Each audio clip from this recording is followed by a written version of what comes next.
Bom, eu vou apresentar para vocês o nosso convidado de hoje, Alessandro Aiudati. Ele é filósofo e professor com larga experiência na área de educação, com ênfase em psicopedagogia.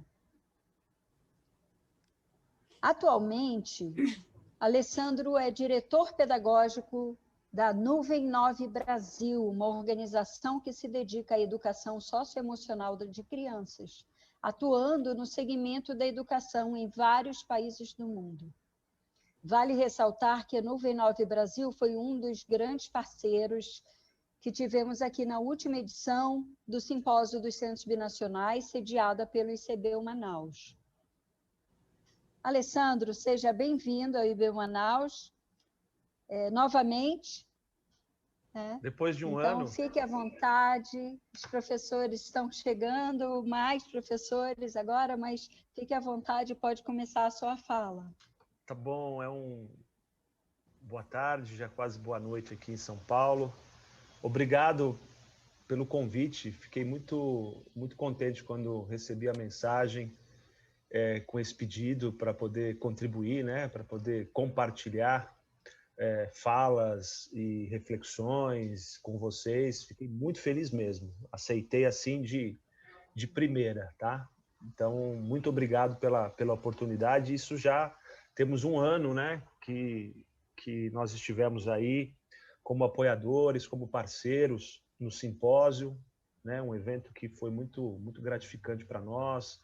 Nós trouxemos à época a Andrea Nettingall, que é a CEO do Cloud9 World, teve também uma fala dela no evento, então foi muito bacana, e ser convidado para mim é uma honra, e segundo que acho que a gente conseguiu deixar algo, né, nesse povo todo de vocês, aí com vocês, para poder ser convidado novamente de estar aqui. E esse convite é importante. Hoje você ressalta, a professora ressaltou a questão do dia do livro e a importância. Eu vou até indicar hoje aqui um livro que eu resgatei depois de muito tempo. Sabe aqueles livros que você olha na sua estante que parece que faz tempo que você não vê, que você viu há muitos e muitos anos, ele está lá e de repente ele faz um sentido tremendo, e eu pus até uma citação dele hoje aqui. Eu vou compartilhar com vocês aqui a minha tela para de fato dividir mesmo com vocês. E aí as questões de perguntas vocês vão colocando no chat, vão me orientando, e eu vou até propor uma atividade logo de início aqui para todo mundo, para a gente aquecer as nossas emoções, o nosso pensamento. Tá? Acho que vocês estão vendo a minha tela, né? Nuvem 9 Brasil. E a referência, vamos lá. Aqui. Eu vou começar.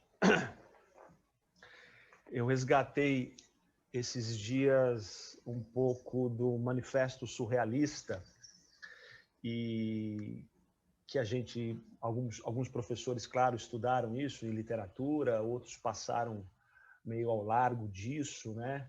Mas esse trecho eu acho que é muito importante, tem muito a ver com a questão da educação socioemocional, onde o manifesto aponta para nós que o automatismo psíquico em estado puro, mediante o qual se propõe exprimir verbalmente, por escrito, ou por qualquer outro meio, o funcionamento do pensamento. Só isso aqui já daria para a gente ter um trabalho grande com a própria filosofia, com a própria psicanálise, e eu trouxe como referência para fazer uma proposição para vocês de uma atividade que há muito tempo eu não faço. Eu fazia isso com os meus alunos lá atrás, quando eu estava ainda dando aula, quando eu era convidado para alguns projetos sociais que eu trabalhei, e a gente resgatar um pouco do André Breton, né, que foi uma das referências do surrealismo no início do século XX, e foi um dos fundadores, juntamente com Salvador Dalí, com René.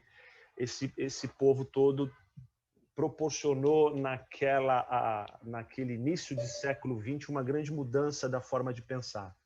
Então, eu vou propor para vocês uma atividade que Breton chamava de escrita automática.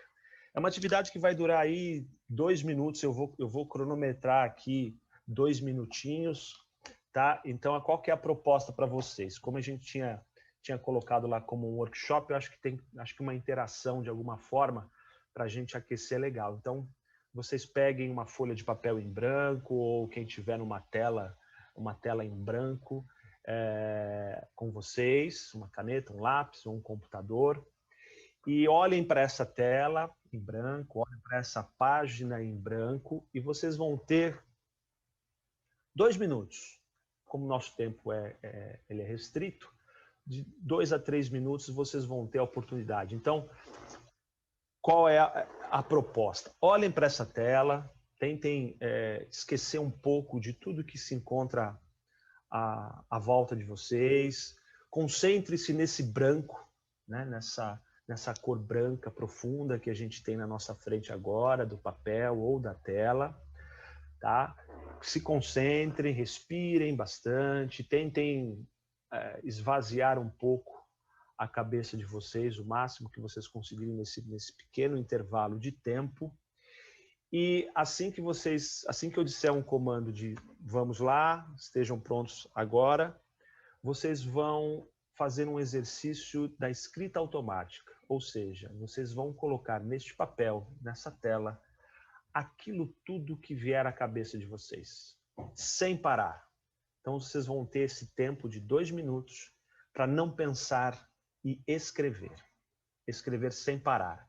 Procurem, não se preocupem com grafia, não se preocupe com normas gramaticais, não se preocupe com nada. Simplesmente olhem para essa folha e se dediquem a essa escrita automática a partir de agora.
Ok? Parando, todos deixando o papel de lado, a caneta. Às vezes é até tentador. É interessante que, como eu nunca, faz muito tempo que eu não faço essa atividade, hoje aqui à distância, fica até um pouco diferente, porque às vezes eu via nas aulas que tinha gente que continuava querendo escrever, terminar a frase, terminar o pensamento, né? Então a ideia agora é a gente parar, definitivamente parar. O que a gente pode fazer com isso agora? A gente pode guardar, a gente pode jogar no lixo, a gente pode parar, ler, pensar, a gente pode refletir. Esse é um exercício que o Breton propunha naquele movimento surrealista dele, propunha para que a gente pudesse tirar essas engrenagens, muitas vezes, da criação, que nos impede de uma produção artística. Eles tinham, de fato, essa essa questão até de proporcionar uma certa catarse nesse processo de escrita, né? Então, se alguém tiver interesse, eu sempre perguntava isso para os alunos, se alguém tiver interesse em querer ler, em querer falar do que escreveu, porque às vezes é algo muito pessoal, às vezes é algo muito ali, muito reservado, isso é o mais importante de tudo, tá? Mas se alguém depois quiser expressar o que sentiu ou o que está sentindo em relação a isso, fiquem à vontade de colocar no chat, depois levantar aqui a mão, fazer um sinal de querer ler. Estamos abertos para isso. Mas a proposta é essa. E aí eu resgatei hoje um livro do Gianni Rodari, um livro muito conhecido nos anos 80, mas que acabou ficando um tanto quanto esquecido, que é A Gramática da Fantasia. Esse pensador italiano. E eu lendo hoje, né, que eu estava aqui pensando na apresentação, e eu pensando no Breton, pensando nessa escrita automática, porque é ali que a gente consegue ir fundo em algumas emoções que no nosso cotidiano nós acabamos nos perdendo, a gente acaba às vezes não fazendo alguns mergulhos, né? E é fundamental quando a gente fala de educação socioemocional, isso ser algo profundo, isso não ser algo raso, né? E aí é claro que numa escola a gente tem aí uma multidisciplinaridade, a gente tem profissionais de várias áreas que podem colaborar nesse sentido com os alunos. E o Rodari faz assim, ele faz ele tem nesse livro ele dá uma importância tão grande para a palavra, né, que ele coloca a palavra, entender como uma palavra é escolhida ao acaso, né, para expressar o quê? Para expressar o que a gente sente. Usar a palavra para esse acaso, para esse desconhecido que às vezes está dentro da gente, que às vezes e que somos nós mesmos, né? E esse encontro com essa palavra pode funcionar como uma palavra mágica, ele diz, para escavar campos da memória que descansavam sobre a poeira do tempo. Então é um exercício que a gente pode fazer sempre, principalmente com os nossos alunos, nesse momento de perguntar, e eu vou falar um pouco disso mais à frente, o que você está sentindo? E como é difícil a gente dizer, muitas vezes, o que a gente está sentindo, né? E as crianças, principalmente, conseguir pôr em palavras os seus sentimentos é um exercício de um profundo trabalho, né? De um tempo muito intenso para a criança, principalmente. Já é para nós, né? Então, nós já temos muitas dificuldades de expressar o que nós sentimos. Isso é muito importante quando a gente fala de educação socioemocional. Esse mergulho é fundamental. E esse tipo de atividade, a escrita automática, com jovens, eu fiz muito isso com jovens, com adolescentes, né?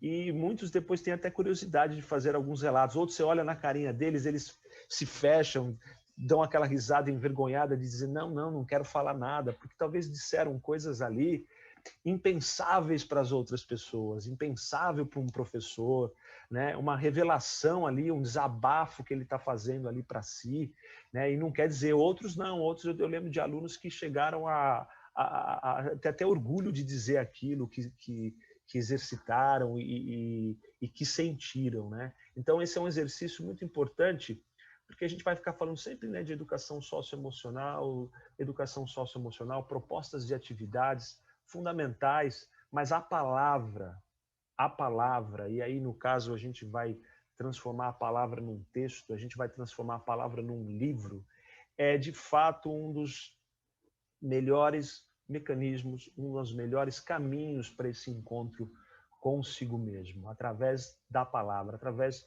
do verbo, né? O universo se fez através do verbo, a primeira coisa que surgiu foi o verbo. Então acho que a gente tem que, enquanto educadores, enquanto professores, darmos a minha proposta aqui nesses primeiros slides é propor que o professor dê valor à palavra, valorize a palavra, o quanto que ela carrega de sentimentos e o quanto que nós precisamos do uso dessas palavras e encontrar essas palavras, porque às vezes a gente não tem vocabulário.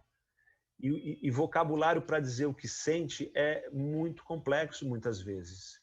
Então, a leitura por si só ela já é ferramenta fundamental nesse sentido, né? Então, as histórias, né, são caminhos para a alfabetização socioemocional. Vamos usar a palavra, vamos mergulhar no universo das letras, sejam ele de que caminho for, né? Então, de princípio, a gente vai falar até um pouco do óbvio, né? Que é o que as histórias nos proporcionam, o que a leitura de um livro nos proporciona. No princípio, um entretenimento, né? Uma possibilidade de aguçar a imaginação e a criatividade. Esse livro que depois eu mostro para vocês, A Gramática da Fantasia, do Gianni Rodari, ele fala o tempo inteiro de proporcionar que a palavra aguce essa imaginação, aguce a criatividade. Provocar o quê? Momentos de intenso prazer. E aí é o detalhe, trabalhar as emoções. As histórias sejam caminhos para esses mergulhos. E a gente tem um universo da literatura gigantesco para fazer este caminhar. E aí eu só fiz questão de colocar uma notinha aqui embaixo da tela, que é uma nota ruim, perto do tanto de coisa legal que eu acho que eu já estou falando aqui, é que a gente tem no Brasil ainda, infelizmente, quase 12 milhões de pessoas que são analfabetas, né? Então, olha só o quanto que é preciso olhar com mais cuidado com a palavra, porque a gente pode considerar, né, que pelo menos 12 milhões não têm acesso, né, a palavra e, consequentemente, a muitas coisas que se passam consigo mesmo, com seus sentimentos. Por quê? Porque tem a falta do texto, a falta da palavra, né? Seja ela ouvida, seja ela cantada, seja ela escrita. No caso aqui a gente está falando do livro, né? A gente já está hoje no livro online, no livro digital, a gente já tem outras formas de ler a palavra, mas é um dado que eu fiz questão de colocar só para a gente não esquecer o quanto somos ainda um país triste nesse sentido. E aí, nessa fantasia, eu estou muito com o Gianni Rodari aqui na minha cabeça, ele inicia o livro dele, e eu fiz aqui uma alusão ao tema perseverança, né? Imagine o que aconteceria, né? O que aconteceria se um castor batesse a sua porta? Você está lá na sua casa, na sua sala de aula, um castor, knock, knock, knock, e perguntasse para você: você já ouviu falar de uma palavra chamada perseverança? Perguntou Bolívar. Acho que não, disse o garoto. Perseverança significa estar comprometido dentro do seu coração e focado nos seus esforços. Ao se manter firme nos seus objetivos, você descobrirá como ultrapassar obstáculos. Quando perceber que a situação vai ficar difícil, você se concentra no trabalho o máximo que puder. Ao final, você atingirá suas metas. E eu fiz questão de trazer isso até porque é um tema do Nuvem 9, o livro Perseverança, o Castor Bolívar e o menino Herman. Eu estava, certa vez, num evento, há uns 2 anos atrás, aqui em São Paulo, na Bet Educar, e aí eu tive o prazer de ver, passando em frente ao stand nosso, o professor Celso Antunes. Acho que vocês já conhecem, já ouviram falar do professor Celso Antunes. É um senhor já de mais de 80 anos de idade, mas com uma disposição gigantesca, e ele passou pelo stand juntamente com o assessor dele, olhou assim, ficou vendo o nosso stand todo colorido, etc., e parou. E eu olhei e reconheci. Ele, não, obviamente, não me conhecia. E eu conhecia o de textos, né? E fui até o encontro dele, professor Celso Antunes, olha, eu gosto muito de ti, gosto muito do seu trabalho. E ele, poxa vida, e começamos a conversar, e do nada, assim, ele olhando, ele faz uma pergunta que eu achei à época bem capciosa. Como é que você ensina perseverança para uma criança de 10 anos? Eu olhei para a cara dele e falei, vou ter que achar. Rapidamente encontrei uma resposta. Falei assim, eu não tenho a mínima ideia, professor. Não sei. Como é que eu vou ensinar perseverança? Olha que palavra, que palavra complexa. Chegar para uma criança e falar assim, menino, você tem que perseverar. Ele vai olhar para a nossa cara e vai falar, o quê? Como é que faz? O que é isso? O que você está falando? Né? Então, o professor, eu disse a ele assim, olha, professor, eu não sei, mas o Castor, eu tenho certeza que o Castor vai ensinar essa criança o sentido da perseverança. Porque aí você pega a vida do animal, a vida do castor, ele todo dia faz o quê? Ele tem aqueles 2 dentinhos, ele corta pedacinhos de madeira e ele faz diques, ele muda cursos de rio.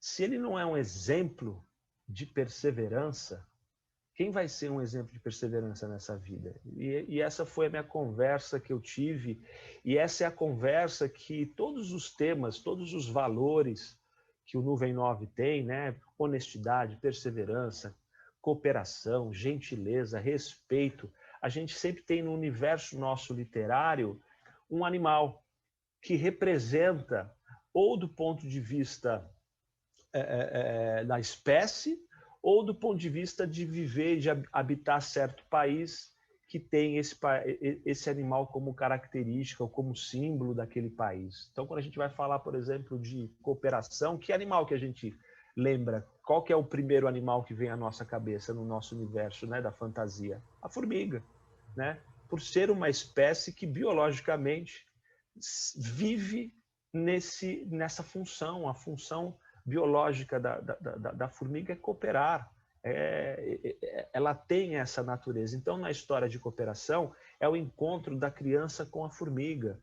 Né? Quando a gente fala de respeito, nas nossas histórias, a gente tem a tartaruga, e a história se passa no Japão, ou seja, respeito é uma característica cultural dos orientais, né? Respeito às tradições, respeito aos mais velhos. E então, os animais, a gente traz esses animais para a história, a gente traz esses animais para a fantasia, a gente traz esses animais para esse tipo de diálogo com a criança. E eu sou muito, do ponto de vista até pedagógico, acho que tem um sentido e faz uma diferença gigantesca, né? A gente poder tratar de valores a princípio tão complexos, né? Sem aquela retórica, né? Sem aquela dialética, sem aquele exercício filosófico, porque a criança ela vai aprender perseverança através do exemplo. E a gente pode dar esse exemplo na atitude e no texto que a gente escreve, no texto que a gente fala. E isso é um processo de alfabetização. A gente alfabetiza valores. A gente ensina valores para as crianças, a gente consegue ensinar as crianças a nominarem sentimentos, a nominarem aflições, medos, tristezas, alegrias. Esse entendimento passa por o que nós aqui do Nuvem 9, chamamos de alfabetização socioemocional, que a gente começa lá atrás, junto com o beabá, né? Esse beabá vai produzindo um texto com muito significado para as nossas crianças. Então, o uso da palavra, me repetindo aqui um pouco, seja escrita, seja falada, seja cantada, seja encenada, é recurso fundamental. A gente, às vezes, faz isso meio que no automático, né? Porque falamos, porque escrevemos, porque somos seres cognitivos, etc. e tal. Porém, a gente tem que parar para pensar em estratégias de como usar isso da melhor maneira. E esse livro, particularmente, que eu estou citando hoje bastante, depois eu mostro a capinha para vocês, do Gianni Rodari, ele é uma enciclopédia, vamos assim dizer, de viagens que a gente pode proporcionar através da palavra. Né? Então, as histórias, elas ensinam valores, né? Com o objetivo de quê? De contribuir nesse desenvolvimento das competências socioemocionais, né? E mais do que nunca, né, gente, a gente está vivendo um momento tão ímpar, né, no nosso planeta, né? E, consequentemente, nas relações, principalmente nas relações de educação, relação da escola, relação família, né? Onde acolher, né? Nesse momento é uma palavra muito chave, ela é uma palavra muito importante, né? E acolher, ler é uma forma de acolher, né? Ler de forma interativa com as crianças, né? Seja numa roda hoje presencial com muitas dificuldades ou não, ou num momento hoje online, esses são ganhos sociais e emocionais que a gente tem de profundo valor, né? Eu só falando aqui, a gente vai falando, e eu lembrei quando abri a conversa aqui, eu vi a biblioteca de vocês, né? O dia que fui visitar vocês aí, eu fiquei encantado, porque toda hora eu passava e queria entrar lá para ver um livro, para sentar, para poder fazer esse exercício. Então, interagir com a leitura, interagir com a palavra, né? Nessa conversa em torno de um assunto, de um livro, e quando esse livro traz no seu cerne, no seu objetivo, a questão de ensinar valores, a linguagem, o pensamento, de fato, são adquiridos de forma excepcional com as crianças. As crianças adquirem isso, elas veem o exemplo do animal, elas lembram da história. Então, se você for perguntar para a criança, eu tenho relatos disso, que crianças que trabalharam nas várias escolas que utilizam o Nuvem 9 com o tema cooperação, e você perguntava, eu cheguei a ver crianças, o que é cooperação? Elas começam a contar a história. Elas não vão dizer, a cooperação é isso, isso, isso, isso, isso. Não. Sabe o que é? A cooperação, a formiga, ela ajudou a criança porque veio um hurricane lá e levou a cidade inteira, e depois a gente teve que começar a refazer a cidade, e a formiga ajudou a Patty. Ela não disse em nenhum momento a palavra cooperação e o significado do dicionário da palavra cooperação. Ela simplesmente conseguiu dizer a essência do que é cooperar. E aí, numa pergunta que você dá para a criança, não, agora lá em casa a gente teve que dividir todas as tarefas. Então, papai faz isso, agora a mamãe faz aquilo, o meu irmão tem que fazer aquilo, e todo mundo se ajuda. E ela não ficou ali questionando o que é cooperação, ela percebeu, ela internalizou, através do exemplo, do texto, essa proposta. Então, a leitura como caminho, sim, para a alfabetização socioemocional, né? E aí a gente não pode deixar de pensar, porque isso aconteceu comigo, né? Eu fui apresentado à literatura, como acho que tantos de vocês, através do Monteiro Lobato. Foi lá que Reinações de Narizinho, foi lá o Sítio do Pica-Pau Amarelo, foi essa fantasia que particularmente me tocou. E me deu o quê? Me deu prazer. Teve um fruir, teve um exercício contínuo, um moto contínuo de leitura, né? Então, ler em distintos ambientes, é viajar, é espairecer, é deleitar-se através da leitura, é proporcionar isso à criança. Hoje, através do livro físico, através do livro digital, acho que até como mostrar que eu estou vendo aqui, esse aqui é o livro do Gianni, tá? Esse livro aqui é um livro fantástico do Gianni Rodari, e ele teve lá com a Regia Emília. Ele é foi uma figura dos anos 20, dos anos 30, do início do século 21, fantástico, do século 20, perdão. E aí, a gente tem aqui nesse círculo, tem uma explicação que a gente utiliza do CASEL, que é uma organização internacional que trata da educação socioemocional, é a gente começar a trabalhar a leitura com a criança para gerar prazer, sim, para proporcionar a diferentes ambientes de leitura, viajar mesmo, sabe? Aquela coisa de levar você longe, mas que a criança consiga, num processo de alfabetização socioemocional, conseguir ter consciência, olhar para si. Que a leitura proporcione esse olhar para si mesmo, que ela faça essa autorreflexão. A gente está nesse momento tão importante, e a gente ouviu muito, e quem se debruçou em várias leituras pela internet e tal, foi o que mais se falou, né? Nós estamos no momento desse momento da pandemia, de voltar para si, né? E nós, muitas vezes, adultos, talvez não tenhamos vivido essa alfabetização de olhar para si. E temos dificuldade hoje, enquanto adultos, para esse olhar consigo. E as crianças que estão vivendo hoje esse momento, eu tenho quase certeza que lá na frente, num momento também difícil, provavelmente que passarão, terão mais consciência sobre si, porque já desde criança tiveram que se debruçar com isso, né? Nós, a minha geração, falo de mim, não fomos muito educados para esse olhar consigo mesmo, né? Fomos educados pelo olhar prático, pelo olhar do resultado, né? Outra coisa, ajudar a gerenciar as emoções. Então, que a palavra, que o texto ajude as crianças a gerenciarem o que elas estão sentindo. uma das coisas mais difíceis é, hoje, você conseguir obter algumas respostas do que estamos sentindo, colocar em palavras os nossos sentimentos.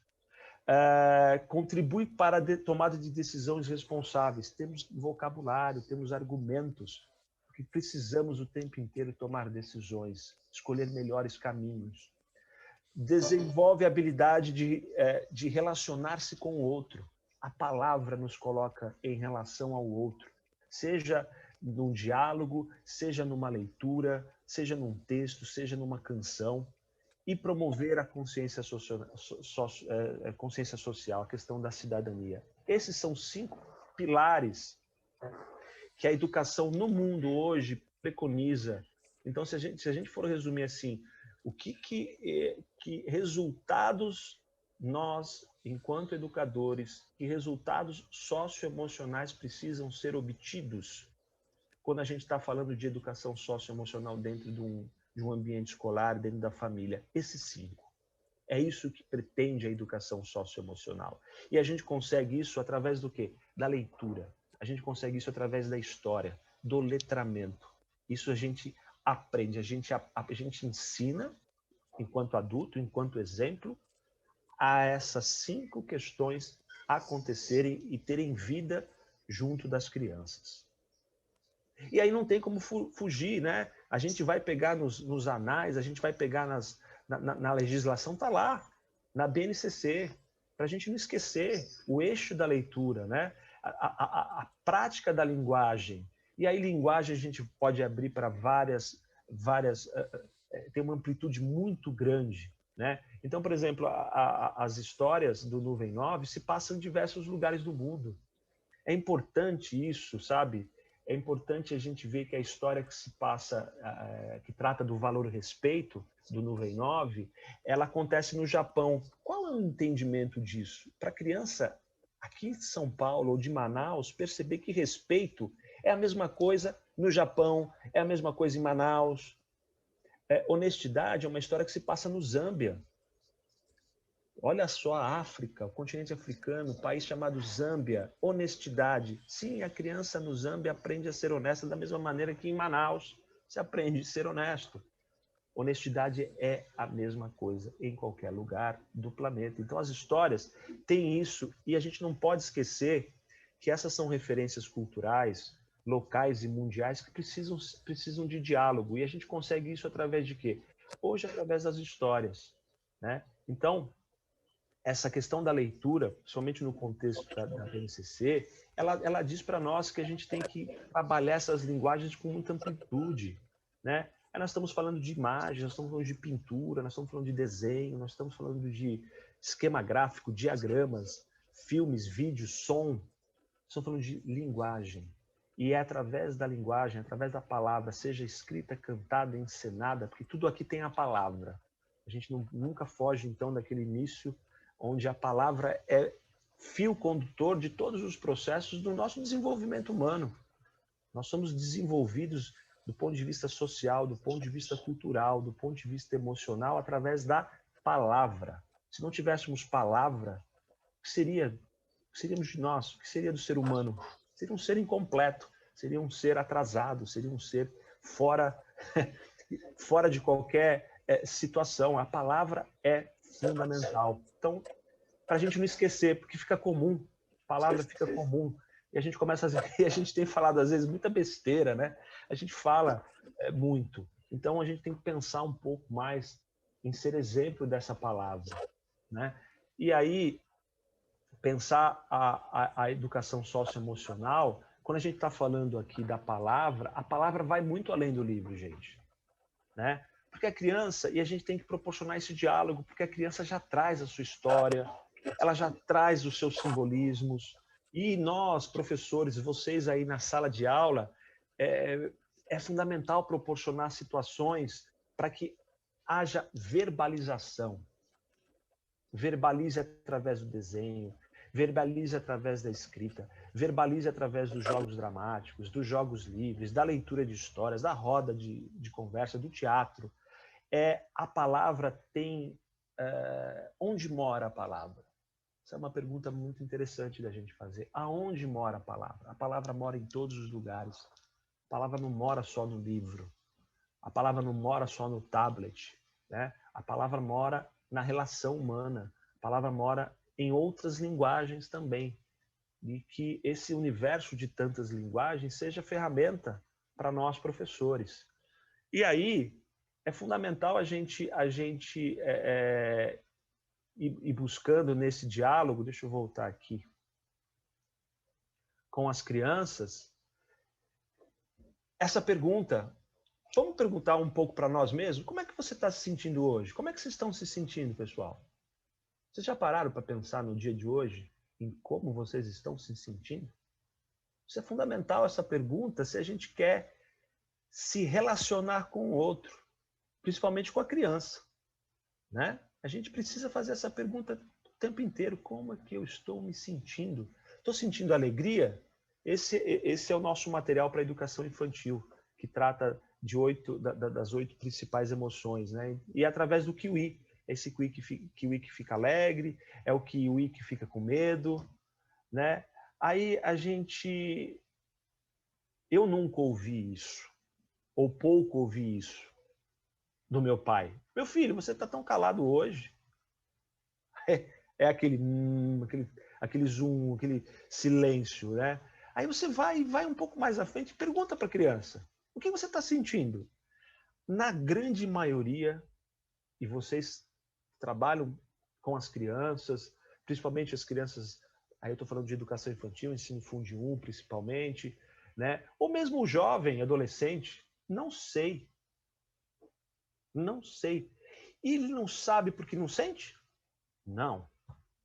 Ele não sabe porque ele não consegue expressar. Ele não consegue dizer o que sente.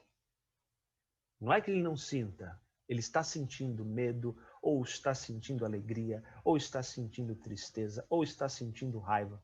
Ele só não tem ferramentas para dizer. E seria já um passo fundamental que a nossa criança estivesse alfabetizada, e não é B mais A, é alfabetizada do ponto de vista socioemocional para começar a dizer o que sente. A gente fica muito intrigado porque a criança não diz o que sente. Ah, ela deve ter algum problema. A criança deve ter algum déficit de atenção. Ela deve ter um déficit de atenção. Não, ela tem um distúrbio de aprendizagem. Não, talvez ela tenha... de repente ela não tem nada disso.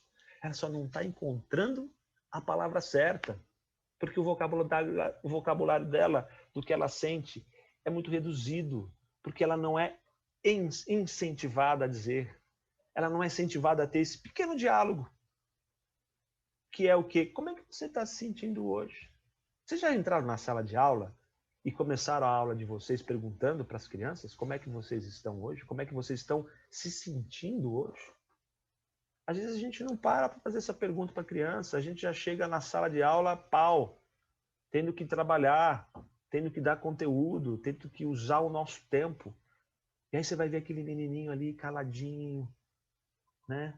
Aí, por exemplo, eu vi nos estudos essa professora, desde cedo, a constituição da consciência é uma dialogia, é um diálogo, desculpe, entre o indivíduo e o outro.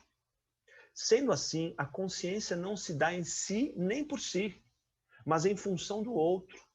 E esta resposta ocorre desde a primeira infância, porque só me conheço quando conheço o outro. Ela está dizendo aqui para a gente, vamos falar com as crianças. Vamos trocar os nossos sentimentos. Vocês já disseram para os seus alunos numa manhã, começaram a aula dizendo que vocês estavam tristes? Ou que vocês estavam com medo? Ou que vocês estavam com raiva? Às vezes a gente acha que a gente não deve falar isso. Às vezes acha que a gente é super homem, super mulher, para não sentir essas coisas. Eu não sinto medo. Eu, imagina. E não é assim. Então, a criança, ela reconhece o medo do professor, o seu próprio medo. Como é que você vai explicar medo para uma criança? Ela tem que sentir o medo. Não é problema nenhum sentir medo. Não é problema nenhum sentir raiva. O problema está em não expressar a raiva. O problema está em não expressar a alegria. O problema está em não expressar a tristeza. O problema não está no sentimento. E isso faz parte de uma alfabetização socioemocional. E seu aluno, né? Eu falando agora, como é que ele está se sentindo hoje? Está com raiva? Está triste? Esse momento, particularmente, onde nós passamos e estamos ainda passando muito tempo com as crianças, principalmente pais, vamos falar aqui enquanto pais, né? Que estamos vivendo com crianças pequenininhas ou com adolescentes, nós definitivamente tivemos que entrar nesse universo dos sentimentos. Não deu, pelo menos aqui em casa, não deu para viver em silêncio. Não deu para não perceber o outro com um pouco mais de profundidade. Não deu. Seria cobrir, seria fugir disso, seria de fato. E não tem problema nenhum também, às vezes a gente tem dificuldades. E se a gente tem dificuldades, a gente tem que buscar ajuda. Não tem problema nenhum.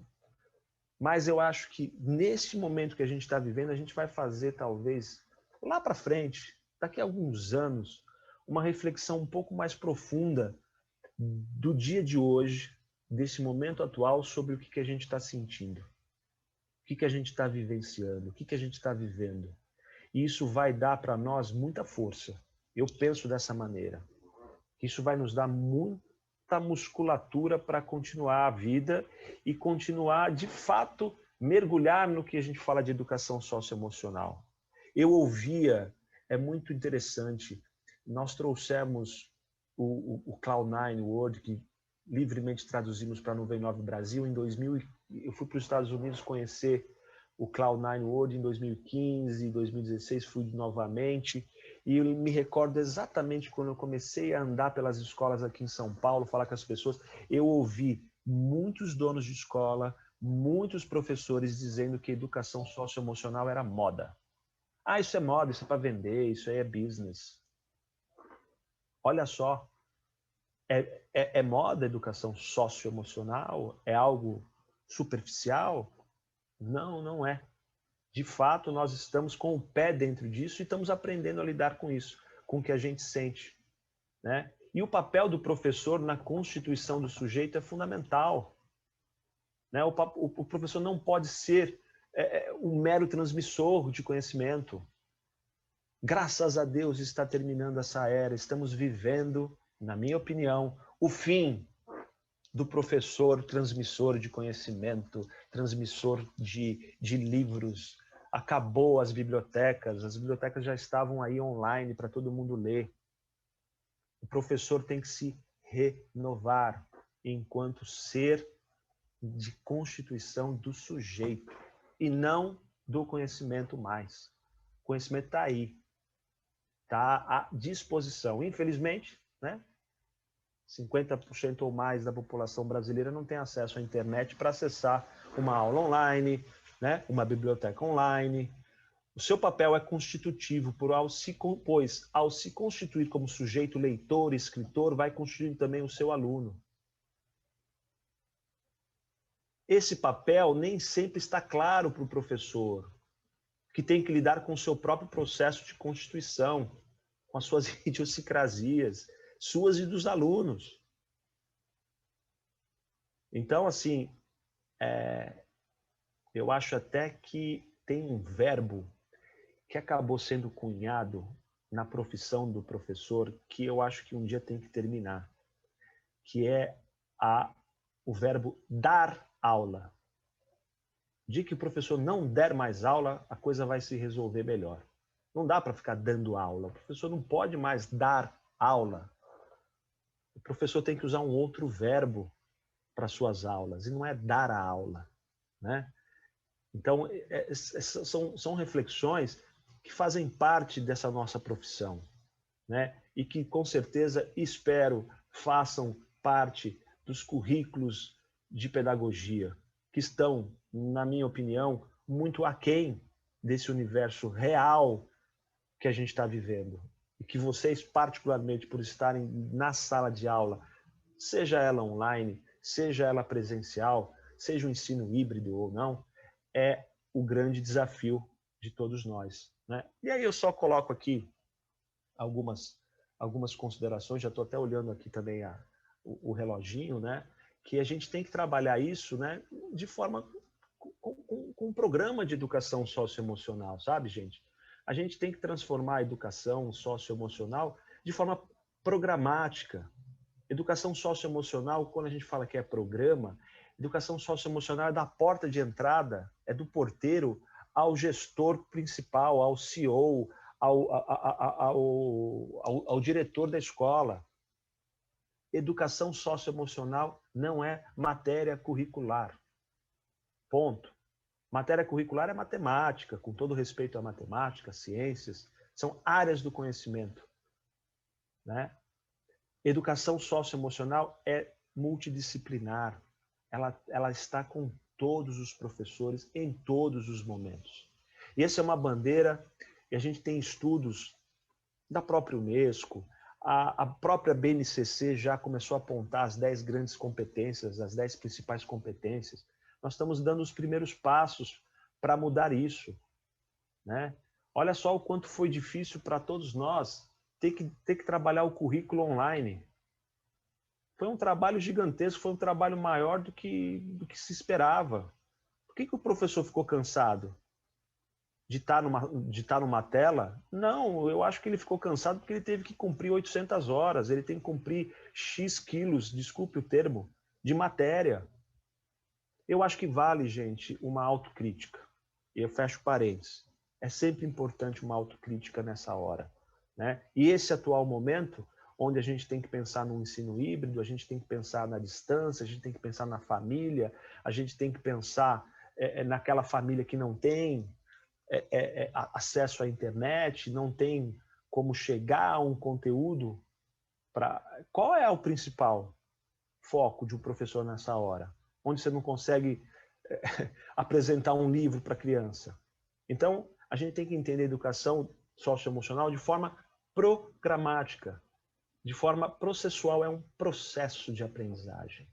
Educação socioemocional é um processo que começa na primeira infância, que atravessa a escola, que vai para casa da criança, que volta para a escola. É dessa maneira, né? E aí, assim, a gente pode até num outro momento, talvez, porque todos esses slides aqui, eles são até um pouco profundos, eu só estou apontando para vocês, porque tudo isso que eu estou falando não pode ser só uma forma bonita. A gente se encanta muito, né, quando a gente lê, por exemplo, Rubem Alves, né, e a gente vê aquelas maravilhas de reflexões, e aí o professor, quando ele chega na sala de aula, ele não consegue fazer nada daquilo que foi dito.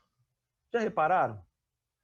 O professor se encanta com o palestrante, que fala, nossa, é verdade, eu vou lá para aquele universo. O Rubem Alves, eu sou apaixonado por Rubem Alves, né? O próprio professor Celso Antunes, ele é um pouco mais pragmático, né? O próprio o Gianni Rodari, ele tem propostas aqui fantásticas de ações, de estratégias, e nós, professores, nos encantamos com esses textos. Quem que não se encanta com o professor Pacheco da Escola da Ponte? Ah, a Escola da Ponte deve ser um lugar maravilhoso, ideal, né? E como é que a gente não põe em prática? Porque pôr em prática, é possível pôr em prática a viagem. É possível. Quando a gente organiza, quando a gente implementa, quando a gente aprimora, é só mudar a forma de fazer. Mas é possível fazer, ter suporte, fortalecer as competências, proporcionar, são verbos, né, que são fundamentais. E quando a gente leva a Novo para uma escola, a gente tenta ajudar, vamos dizer assim, a escola a pensar dessa forma a educação socioemocional. E às vezes é muito difícil. Eu já tive escolas assim que não conseguiam, porque tinha algo tão rígido na sua estrutura curricular que não permitia. E que, depois de um tempo, ela falou, olha, a diretora lá, a coordenadora pedagógica, uma escola aqui de São Paulo, Alessandro, não estamos conseguindo, tivemos que mudar nossa grade curricular e colocar a educação socioemocional 2 vezes por semana, na primeira aula e na última aula. Aí eu falei, puxa vida, quer dizer que tudo isso que a gente falou, todos esses grandes pensadores da educação, você joga no lixo e põe na grade. Vocês acham que estão fazendo educação socioemocional, tendo 2 aulas por semana de educação socioemocional? Educação socioemocional é o ser, todo dia, com diferentes estratégias, através da matemática. Você aprende, você se alfabetiza socioemocionalmente através da matemática, através das ciências, através da geografia, através da história, através das linguagens. Você não precisa pôr no horáriozinho na grade, porque não vai funcionar. Simplesmente não vai funcionar, né? E aí eu estou só aqui apresentando algumas estratégias, né? Vou ser um pouco breve aqui para a gente até abrir para vocês conversarem, porque eu gosto muito de ouvir, né? Mas a gente tem estratégias para falar de tudo isso, de alegria, de antecipação, de confiança, de nojo, de medo, de tristeza, de surpresa, de raiva. Isso é fundamental, né? O Kiwi está falando disso com as crianças. Se eu tiver tempo, até mostro um livro, depois eu posso até enviar para vocês, né? A gente pode falar com o ensino fundamental 1, com o ensino fundamental 2, falar de valores como honestidade, iniciativa, empatia, amor, tolerância, determinação, respeito, autocontrole, né? E nós cunhamos essa frase, nós dizemos sim ao caráter, né? A gente registrou até essa frase para mostrar que a gente constrói o nosso caráter através das emoções e através de valores. Tá aí uma palavra muito pouco usada na nossa vida, que é caráter, né? E caráter se constrói, a gente ensina, a gente oferta isso, né? E a gente vai falar de quê? De amor, de cooperação, de gentileza. São os valores que a gente tem que ajudam na construção desse caráter. Nós até levamos, quando estivemos aí, alguns materiais desse, né? E aí, o professor tem condições de construir, e a gente tem um rico material à disposição dos nossos professores, onde ele consegue transformar a leitura nesse caminho de alfabetização socioemocional, proporcionando esses exercícios, né? Estamos falando de palavra. Volto a falar aqui, ó. Está aqui a palavra cerne dessa nossa conversa de hoje. Então a gente se alfabetiza lendo valores. A gente se alfabetiza dialogando. Tanto é que a gente chama de diálogos inspiradores. A roda de conversa. Roda de conversa é uma das coisas mais fantásticas que eu particularmente conheço. Para a gente falar com as crianças pequenas, para a gente falar com as crianças maiores, para a gente falar conosco, com os professores entre si, num momento de encontro, de gestão de profissional. Roda de conversa, né? Você poder relatar, explicar, descrever. Por isso que é bom a gente destravar, né? Fazer aquele exercício lá da escrita automática, eu falei do André Breton, para que a gente consiga dialogar, para que a gente consiga colocar em palavras tudo isso que a gente sente. Calendário socioemocional. Quando eu fui conhecer lá nos Estados Unidos o Cloud9 World e visitei várias escolas, na sua grande maioria escolas públicas, e eu acho fantástico, eles usam muito, e vocês que trabalham com a língua inglesa talvez devam até usar bastante, que são os morning announcements, né? E que aqui a gente produziu para o Brasil de uma forma um pouco diferente, mas chamando de calendário socioemocional. Cada dia do... Quando é que eu ensino honestidade? Ensino honestidade todo dia. Todo dia um pouquinho. Não tem um dia certo para ensinar. Não ensino honestidade 2 vezes por semana. Não faz sentido. Então, esse calendário socioemocional que a gente criou é um calendário aberto, que você tem todo dia opções de um morning announcement, ou de um encerramento de aula. E você é professor de quê? Eu sou professor Fundamental 1? Tá, então eu não sou um especialista. Então, no momento que eu estiver falando de ciências, no momento que eu estiver falando de geografia, no momento que eu estiver falando de exercitando um jogo, uma brincadeira, uma atividade física, um esporte, né? Eu acho que é fundamental isso acontecer. Deixa eu colocar aqui mais para frente. Conexão com a família.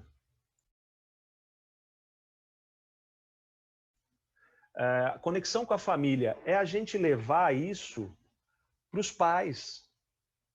E hoje a educação chegou na casa dos pais. Bateu naquela porta, entrou sem pedir licença, né? Eu, há tantos anos que eu vou nas escolas e escuto assim, eu ouvi isso, é uma expressão, eu vi aqui em São Paulo uma expressão horrível, né? Que as famílias terceirizaram a educação. Vocês já ouviram isso? Terceirizar a educação? Ou seja, a escola reclamando que o pai falou, agora cuida aí, cuida do meu filho.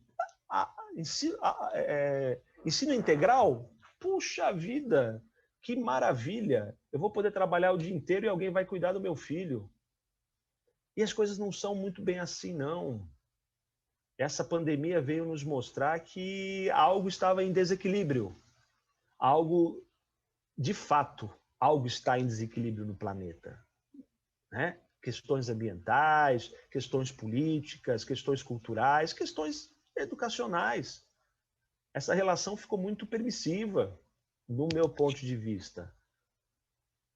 E a gente vai conseguir resolver aquelas perguntas que eu coloquei lá atrás.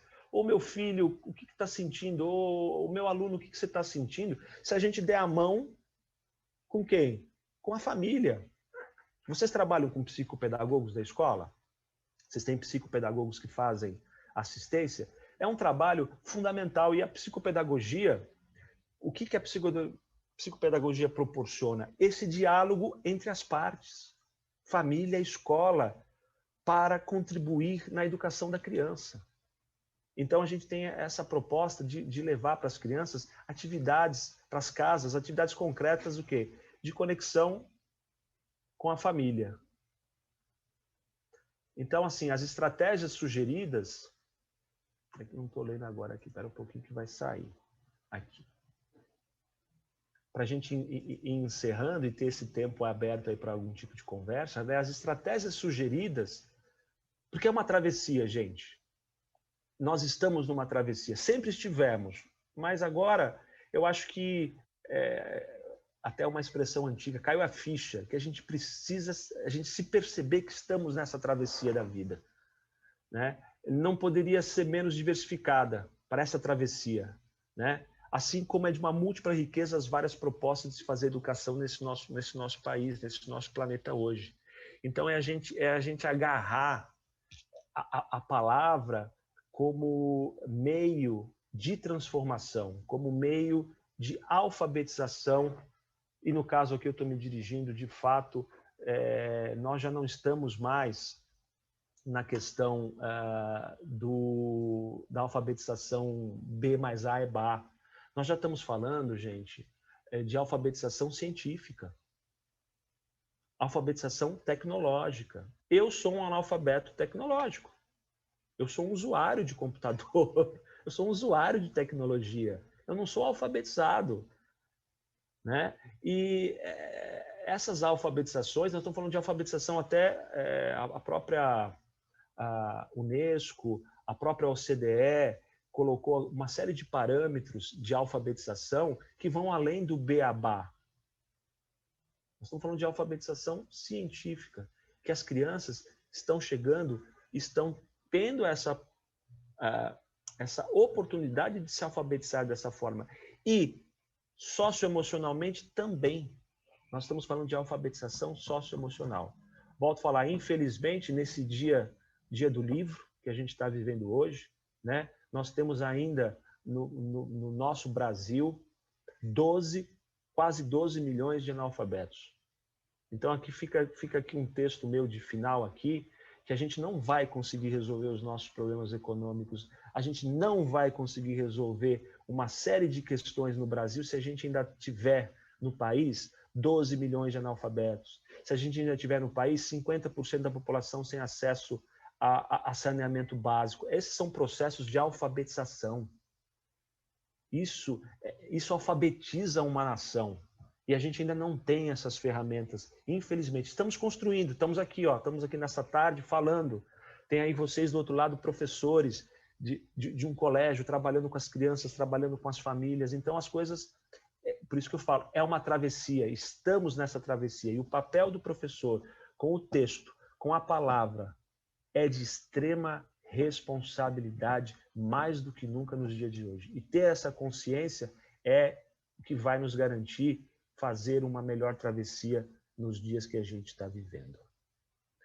É isso, pessoal. Eu acho que eu consegui aqui, ó, aqui está o livro de novo. Eu não sei nem se esse livro aqui, eu consegui esse livro da época, nos anos 90, faz tempo já, né? Esse livro foi escrito, ele foi publicado nos anos 80, esse livro foi publicado, o copyright dele é de 1973, é um livro que não sei nem se tem ainda nas livrarias, mas eu consegui achar isso na época que eu estava estudando na faculdade, fiz algumas matérias optativas de letras e fui dar uma olhada.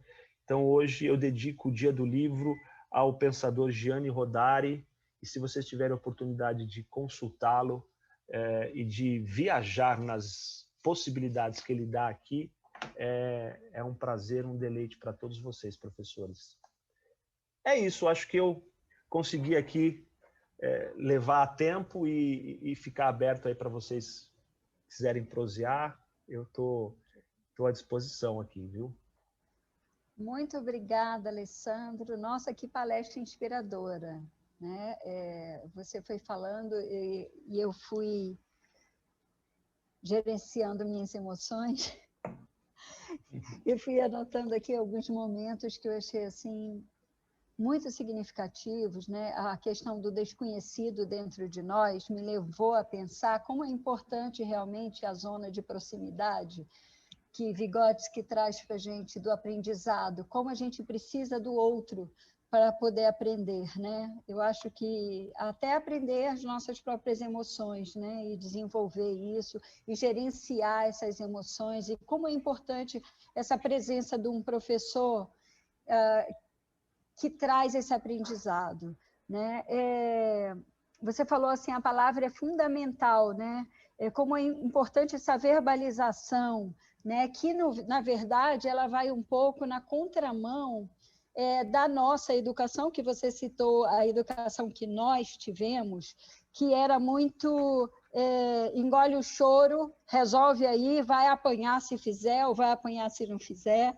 Então, a gente apresenta, eu acho assim, né? Eu vim de uma família grande também, então aprendi aos trancos e barrancos, né? E a gente precisa se reinventar, como eu acho que todos esses professores maravilhosos se reinventaram nesse momento agora, que você falou, o que a gente está fazendo, levando a sala de aula para dentro de casa, né? Então, eu acho isso, a gente vai se reinventando. Eu acho que um momento desses que a gente está falando de emoções, eu tenho certeza que amanhã os professores já estão fazendo experiências com os seus alunos, né? Alguns comentaram aqui sobre o Circle Time, que é uma prática da educação infantil, de fazer o círculo, né? O momento do círculo. Eu pratico o Circle Time com os meus adultos na faculdade, e esse é um momento importantíssimo, porque os alunos, eles falam mesmo, hoje fui assaltado no ônibus, estou me sentindo horrível, e as pessoas colocam para fora essas emoções. Então, eu queria agradecer muito esse papel do professor na constituição desse sujeito que nós temos em sala, que vem de tantas culturas familiares diferentes, que, de repente, a gente tem que aprender realmente a gerenciar até nossas próprias emoções quando a gente lida com respostas muito diferenciadas. Alguns professores fizeram perguntas desde o início. Eu não sei se você prefere que eles falem com vocês, com você, ou você prefere que eu leia algumas perguntas que foram feitas e comentários. O que você achar melhor, se você quiser fazer do jeito que você achar. Eu vou fazer, então, bem democrático. Nós temos 10 minutos, Cláudia, ok? Eu acho que se os professores quiserem falar, eu acho que é legal abrir a palavra para fazer uma interação. Isso, a gente tenta uma interação. Perfeito. Alguém gostaria de falar? Pode levantar a mãozinha, eu estou vendo vocês aqui na tela.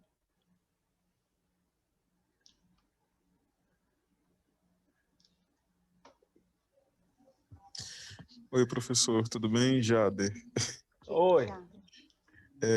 Mexeu com a emoção, né, de todo mundo, com certeza. E por falar em emoção, como trabalhar essa emoção quando o livro ele não desperta naturalmente, né, essa emoção no leitor. Obrigado. Tá. A primeira resposta, assim, a resposta que mais básica, troca o livro. Troca o livro, escolhe um outro livro, né? Eu acho que o livro ele pode ser melhor aproveitado da forma que a gente apresenta ele, sabe? Eu acho que principalmente a criança que está tendo o primeiro contato com o livro, né? Às vezes o livro pode ser estranho, né? O livro pode dar um estranhamento. Eu vou só fazer um parênteses com vocês em relação a isso, me fez lembrar uma história. Eu citei aqui o Monteiro Lobato, né, que foi a minha primeira referência literária. E os livros do Monteiro Lobato eram livros muito chatos, muito grandes. Eu tinha uma tia minha que tinha a coleção do Monteiro Lobato na casa dela, e eu ia passar férias lá, ou fim de semana, e via aqueles livros de capa dura, né? A Barça, aqueles livros grandes, grossos. E o livro do Monteiro Lobato, os livros do Monteiro Lobato estavam também encadernados naquele formato. E aí foi assim algo que chegou à minha mão e que eu vou falar para você, eu confesso que no início eu não consegui ter apreço por aquela literatura quando eu era garoto, não. Porque era muito chato, era só palavras, era só letras, era uma coisa meio enciclopédica. Mas as histórias do Monteiro Lobato levavam e me levaram através da imagem. Porque na mesma época, eu vou estar entregando a minha idade, eu estou falando aí nos anos 70 e alguma coisa, 78, 79, é isso aí, eu tinha 9 anos de idade. Na televisão tinha o Sítio do Pica-Pau Amarelo, que passava todos os dias na televisão, na TV Cultura, TV Globo, não me recordo agora, todos os dias. Aquelas histórias eram encenadas. E eu tive conhecimento do Monteiro Lobato, me apaixonei pelo Monteiro Lobato, não com o livro, mas com a forma. As histórias eram as mesmas, mas os livros foram adaptados para uma outra linguagem, que era, na época, a linguagem televisiva, colorida. Então, eu me encantava. Eu estou tentando dar essa resposta para vocês, porque o problema, às vezes, não está na história.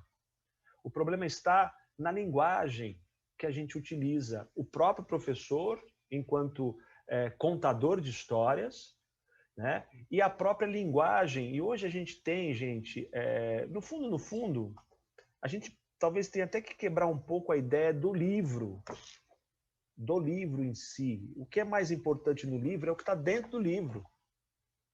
E aí vai caber a nós, professores, levar esse dentro do livro para a criança.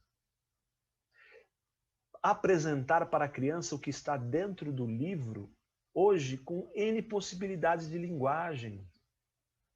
Nós estamos falando aqui de imagem, de som, de YouTube, de Instagram, de tantas coisas que a gente pode levar, são ferramentas de transformação, que a gente pode pegar a linguagem e utilizar de uma outra forma. Então, só para dizer para vocês, depois eu fui depois eu fui ler um pouco mais o Monteiro Lobato, mas eu já conhecia o Monteiro Lobato da televisão. Já me encantou pela televisão e não tanto pelo livro, que era longo, aquelas histórias, né? As reinações de Narizinho, na televisão aquilo foi fantástico. Então, às vezes é difícil às vezes uma criança parar, sentar. Não é todas as crianças que têm essa vontade. A criança às vezes quer correr, quer fazer outra coisa e não quer parar para ler um livro. Você vai ter às vezes aquela criança que vai se introspectar, vai sentar, vai abrir uma página, vai abrir a segunda página. Aí a criança não lê, o problema é do livro? Não, o problema eu acho que não é do livro, não. As histórias infantis, principalmente no Brasil, são histórias fantásticas. O problema está na linguagem, na forma como a gente proporciona. E cada criança na sala de aula vai gostar de uma história de uma determinada maneira, de uma determinada estratégia. É questão, às vezes, eu acho aí de não trocar a literatura, não trocar a estratégia. Professor, eu tenho uma pergunta. Tá me Pois ouvindo bem não. aí? Sim, Lembra que eu falei que eu sou da área aqui de tecnologia? E tem sim. sempre uma polêmica entre o livro digital e o livro de papel. Qual é a sua impressão a respeito disso? Existe uma diferença da criança ao aprender em um livro digital ou em um livro de papel? A gente procura estimular as duas formas aqui no IBEU. E até a de papel, né, por diversas maneiras diferentes, porque a gente vê hoje em dia uma preferência muito grande dessa meninada pela leitura digital. Mas qual é a sua impressão? Existem diferenças aí? O que você acha? Ali atrás eu estou vendo, tem um garoto lendo?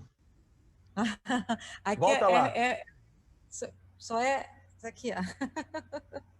É Aqui é a foto? foto. Eu estou achando que tinha um garoto. Eu estou olhando, olha o menino Não, lendo ali. não, mas é a foto da nossa biblioteca. Eu estou Mas achando duvido eu tô achando que isso estava acontecendo. eu acho a ideia da biblioteca. Então, por isso que eu adoro esse background aí. Eu acho que eu acho que no fundo o mais importante é o conteúdo, né? E eu também fui desconstruindo comigo mesmo, né? Porque eu nasci com o livro, né? E hoje eu não tenho eu tenho muitos livros, mas eu não tenho um espaço suficiente para ter todos os livros que eu gostaria de ter. Então eu uso o quê? Eu uso isso aqui, ó. Eu tenho um iPad. Então eu viajo muito, agora não estou viajando muito. Os livros estão todos aqui. Então, assim, eu acho o espaço da biblioteca, e particularmente esse espaço aí que eu tive a oportunidade de conhecer, eu estive presente nesse espaço, eu acho que isso